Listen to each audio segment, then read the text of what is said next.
사랑하는 초업제일교회 성도 여러분, 유튜브 시청자, 구독자 성도 여러분 반갑습니다. 김정빈 목사입니다. 간밤에도 평안히 잘 주무셨습니까? 오늘은 2026년 6월 28일 성령강림절 지난 5번째 주일 아침이 되겠습니다. 오늘도 주 안에서 복된 주일 되시기를 바랍니다.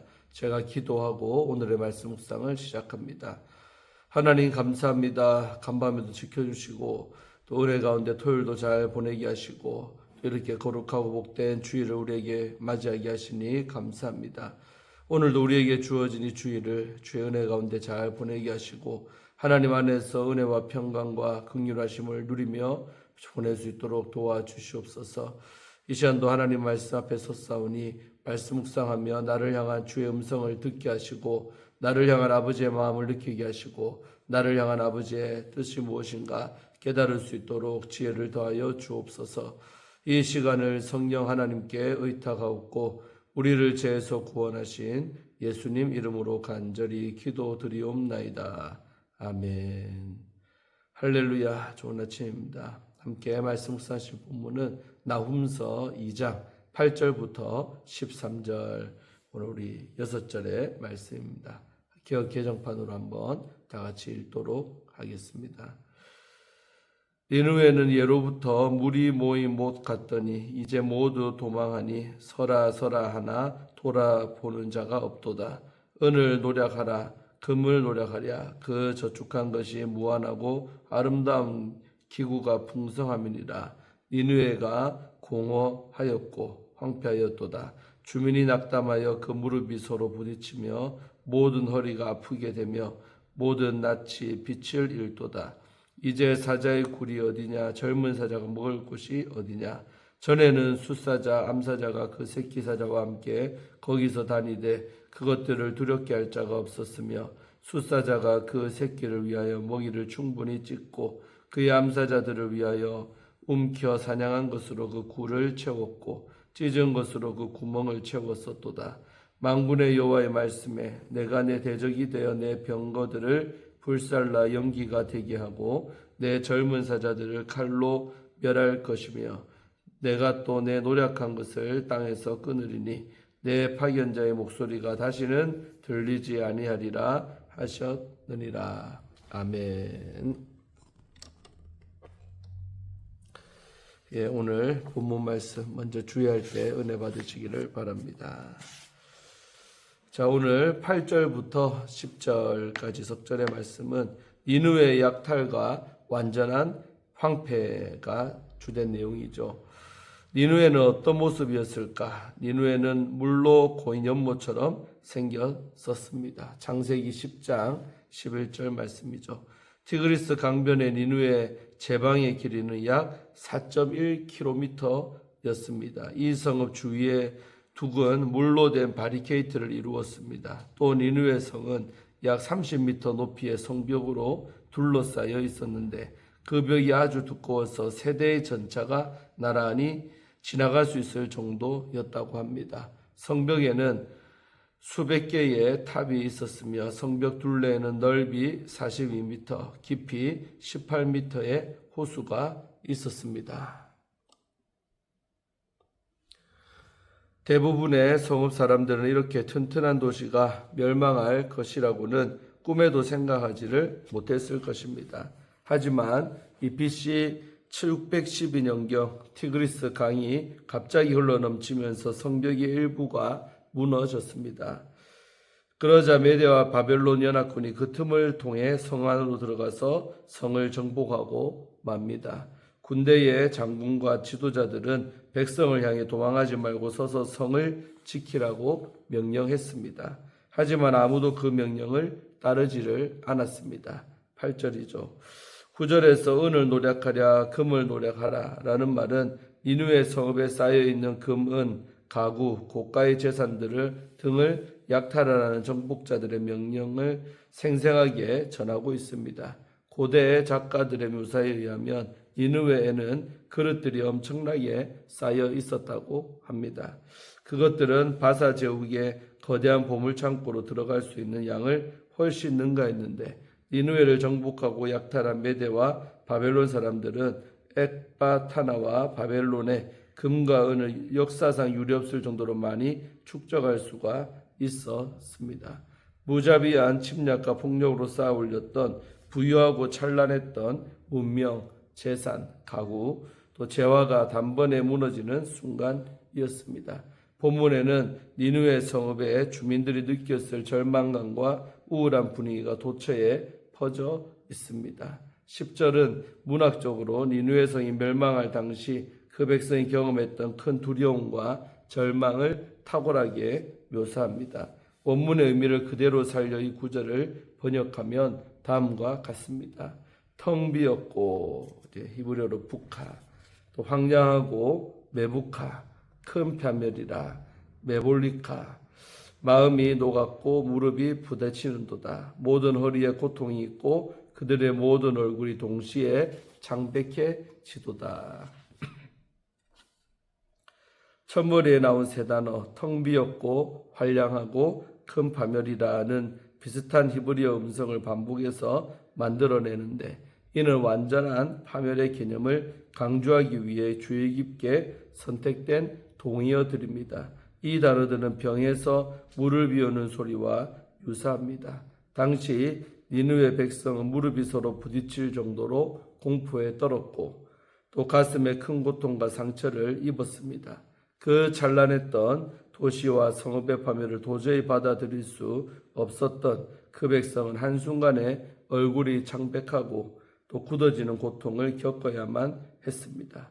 니느웨를 향해 하나님은 오래 참으셨습니다. 하지만 때가 되자 이제 누구도 돌이킬 수 없는 절대적인 어미함과 진노로 완벽한 심판이 진행이 됩니다. 다음으로 우리 11절에서 12절 두 절의 말씀은 사자 비유를 통한 조롱이 나옵니다. 나훔은 사자의 비유를 통해 아수르의 파멸을 조롱합니다. 여기서 사자는 중의적인 의미를 갖습니다. 동물의 왕인 사자는 그 누구도 대적할 수 없었던 아수르의 힘, 권세, 위용, 영광 등을 상징합니다. 이 비유는 또한 아수르의 지배자와 군사들이 지난 수세기 동안 보였던 포악성, 탐욕, 잔인함을 전달합니다. 실제로 아수르의 군대는 사자가 먹이를 갈기갈기 찢어 죽이듯이 적군들의 피를 계곡과 산마루에 흘렀고 많은 성읍을 무자비하게 짓밟았습니다. 아수르의 조각품에서 자주 발견되는 여러 형태의 사자의 모습, 즉 날개 달린 사자나 사람의 머리를 한 사자를 볼 때 이 비유는 아수르를 표현하는데 아주 적절합니다. 과거의 숫사자는 새끼 사자를 위해 충분히 먹이를 사냥했고 또 암사자는 그 사냥한 것으로 굴을 가득 채웠습니다. 과연 그들을 두렵게 할 자가 없었지요. 과거 아수르의 보물창고는 다양한 나라의 진귀한 보석과 금은 보화로 가득했습니다.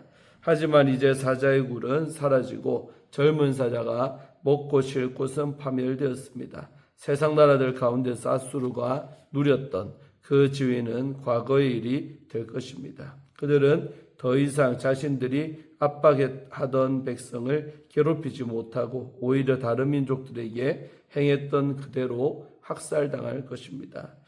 자, 13절 우리 한 절 말씀은 니느웨의 대적이 되신 여호와가 나오죠. 13절은 이 만군의 여호와의 말씀이니라로 시작하는데 신탁 선언 공식입니다. 따라서 이 구절은 니느웨를 향해 하나님이 행하실 심판 선언의 공식적인 선언이자 최종 확정입니다. 이 말씀은 예언자의 말이 아니라 여호와 하나님의 엄숙한 선언입니다. 특히 여기서 나훔 선지자는 하나님을 만군의 여호와 아도나이 체바우트로 표현함으로써 전쟁의 주권자이신 하나님이 우주의 군대를 다스리는 그 권세와 경륜으로 아수르를 심판하고 계심을 선언합니다. 만군의 여호와께서 진노를 바라시며 누군가의 대적이 되신다는 것은 참으로 무서운 일입니다. 하나님이 나라와 개인을 대적하면 그 누구도 막아설 수 없기 때문이죠. 이제 하나님은 아수르의 대적이 되신다고 공적으로 선언하십니다. 아수르가 아무리 대단한 힘, 지혜, 군사력을 가졌다 할지라도 만군의 왕이신 하나님이 그들을 심판하시면 그들은 더 이상 일어설 수 없게 될 것입니다. 니느웨는 한때 하나님의 백성을 다스리고 교정할 권한을 부여받았습니다. 하지만 그들은 하나님을 두려워하지 않고 자신들의 힘과 영향력을 과신하며 하나님과 그분의 백성을 향해 오만하게 행했습니다. 스스로 돌이킬 수 없는 심판을 자처한 셈입니다. 내가 내 대적이 되어 내 병거들을 불살라 연기가 되게 하고 내 젊은 사자들을 칼로 멸할 것이며 이후로 더 이상 아수르 왕이 보내는 전령들의 협박과 조롱이 열방 가운데 울려 퍼지지 않을 것입니다. 아멘. 네, 주에는 마쳤고요. 교만한 자를 낮추시는 하나님이라는 주제로 함께 말씀 묵상할 때 은혜 받으시기를 바랍니다.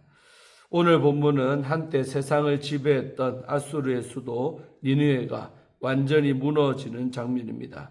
100년이 넘도록 세상을 공포에 떨게 했던 아수르였지만 나훔 선지자는 하나님이 친히 그 교만한 제국을 심판하실 것을 담대하게 선포합니다.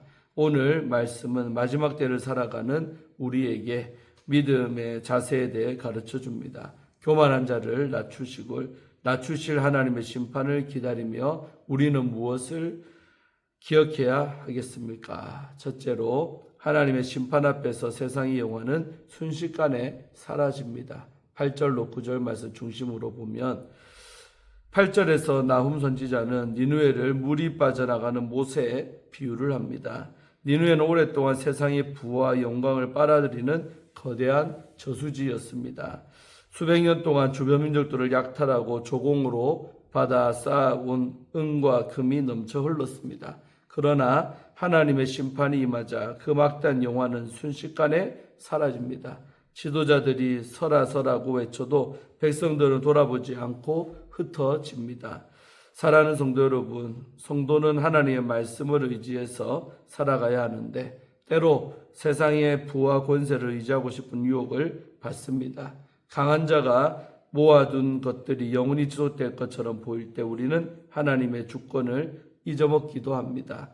그러나 세상의 어떤 영화도 하나님의 심판 앞에서는 영원할 수 없습니다. 세상의 부와 권세가 아니라 영원하신 하나님을 의지합시다. 세상을 하나님을 의지하는 우리의 모습을 통해서 살아계신 하나님의 영광이 드러나기를 기도드립니다. 둘째로 하나님은 교만한 자를 반드시 꺾으십니다. 10절에서 12절 중심으로 보면 세상을 두려움에 떨게 했던 이 니느웨는 비참한 마지막을 맞이합니다. 약탈당하고 공허해진 니느웨에서 사람들의 마음이 녹아내리고 무릎이 떨리며 또 낯빛이 창백해집니다. 나훔 선지자는 이어서 니느웨를 사자의 굴로 그 지도자들을 새끼에게 먹이를 물어다 주는 사자로 묘사합니다. 스스로의 강함을 자랑하며 약자를 짓밟았던 니느웨의 교만은 결국 하나님 앞에서 완전히 꺾이고 맙니다. 이 말씀은 세상을 향한 심판의 메시지인 동시에 잠들어 있는 성도를 깨우는 경고입니다. 우리는 종종 자신의 힘과 능력을 자랑하며 하나님 앞에 교만해집니다. 그러나 하나님은 교만한 자를 낮추시고 그 자랑을 반드시 꺾으시는 분입니다. 우리의 힘이 아닌 하나님의 은혜 위에 서고 하나님의 왕되심을 인정하며 겸손히 살아가시기를 소망합니다. 셋째로 하나님은 불의한 권세에 맞서 대적이 되시는 분이십니다. 우리 13절 보시면 나훔은 만군의 여호와의 말씀에 내가 내 대적이 되어라고 전하고 있습니다. 이는 하나님이 직접 니느웨를 대적하시겠다는 선언이죠. 하나님은 니느웨의 병거를 불태우시고 칼이 그 젊은 사자들을 삼키게 하실 것입니다. 세상에 공포를 심어온 아수르의 사신들의 목소리는 더 이상 들리지 않게 될 것입니다.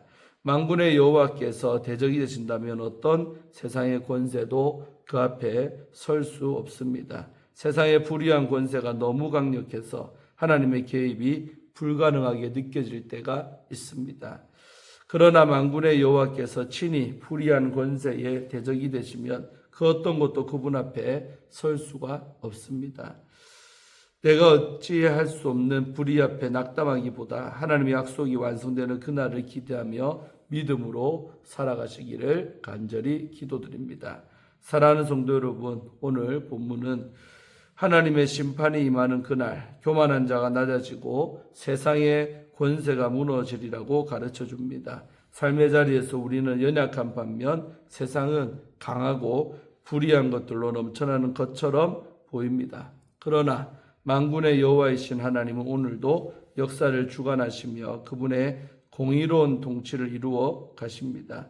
교만한 자를 낮추시고 자기 백성을 돌보시는 하나님을 온전히 신뢰하며 그분 안에서 참된 안식과 소망을 누리는 성도가 되시기를 간절히 소망합니다. 아멘. 예, 오늘 주의 마지막으로 우리 김다위 우리 목사님 쓰신 하나님 마음에 맞는 사람이라는 책의 일부분을 읽어드리고 마치려고 합니다. 19세기 계몽주의 시대를 지나며 사람들은 이제 선은 필요가 없다고 말하기를 시작했습니다. 인간의 이성, 과학, 교육으로 유토피아를 세울 수 있다고 여겼지요.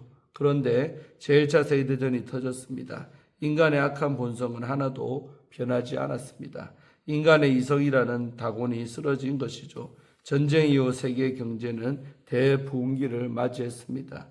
이 시기는 광란의 20년이라고 불리기도 합니다. 인간은 자신이 쌓은 부와 재력으로 무엇이든 할 수 있다고 믿었습니다. 그러나 1929년 10월 29일 월스트리트 뉴욕 증권시장에서 주가가 대폭락을 했습니다. 검은 화요일이라고 우리 알려진 날입니다. 미국 역사상 가장 큰 주식 대폭락으로 그 영향이 가장 컸던 사건입니다. 이로 인해 12년간 서구권 전체의 대공황 사태가 시작이 되었습니다. 하나님께서 다시 한번 이 다곤을 쓰러뜨리셨습니다. 시간이 흘러 냉전시대도 끝나고 그야말로 세계화가 일어나며 세계 경제가 다시 성장을 시작했습니다. 그러나 또다시 2007년 미국의 서브프라임 모지기 사태로 부동산이 폭락을 했습니다. 수많은 사람이 한순간에 부를 잃었습니다. 사람들에게 부동산과 땅이 신처럼 여겨질 때 하나님은 번영이라는 다곤의 목과 손을 부러뜨리셨습니다. 만몬의 얼굴을 땅에 처박히게 하셨습니다. 왜 하나님께서 이렇게 하실까? 다곤이라는 우상을 쓰러뜨림으로써 누가 참된 신인지 보여주시려는 것입니다. 아멘. 예, 오늘 큐티를 마치겠습니다. 오늘도 귀한 말씀들을 통해 은혜 받으신 줄로 믿습니다. 제가 기도하고 오늘 말씀 묵상을 마치겠습니다. 하나님 아버지, 정말로 초강대국이었던 이 아수르에 멸망하는 것을 선포했던 그 나움서를 묵상하며 다시 한번 우리도 옥짓을 여밉니다. 눈앞에 있는 현재 권력이 아무리 강력하고 또 불의가 넘쳐난다 해도 정말 하나님은 그런 나라들을 심판하시고 무너뜨릴 수 있는 능력자 하나님이시고 또 역사의 주관자는 우리 하나님이신 것을 다시 한번 더 우리가 깨닫습니다. 그 하나님을 믿고 살아가는 하나님의 백성들 되게 하셔서 아무리 불의가 판을 치고 정말로 우리를 억누를지라도 끝까지 기도하고 인내하면 하나님이 직접 나서서 어떤 사건을 통해 그런 정권들을 무너뜨리는 것을 우리는 다시 한번 봅니다. 좀 아수르가 그렇게 허망하게 정말 뚝이 무너지면서 그 성에 정말 연합군이 쳐들어와서 무너뜨릴 줄 어떻게 알았겠습니까? 하나님은 이런 자연재해를 통해서도 역사하심으로 내가 이 땅을 다스리느니라 고 우리에게 말씀하십니다. 우리가 그런 전능하신 하나님을 믿고 마지막 때를 살아가는 깨어있는 우리 그리스도인들 또 조업제교회 우리 모든 성도님들 또 되게 하여 주옵소서. 그 하나님 믿고 승리하게 하시고 희망을 잃지 않고 늘 소망 가운데 끝까지 기도하는 우리가 다 되게 하여 주옵소서. 오늘 거룩하고 복된 주일입니다. 교회 나와서 함께 예배하며 큰 은혜 받게 하여 주옵소서. 감사드리옵고 예수님 이름으로 간절히 기도드리옵나이다. 아멘. 할렐루야. 오늘도 좋은 주일 되십시다. 몇 시간 후에 함께 예배실에 나와서 은혜 받기를 원합니다. 샬롬.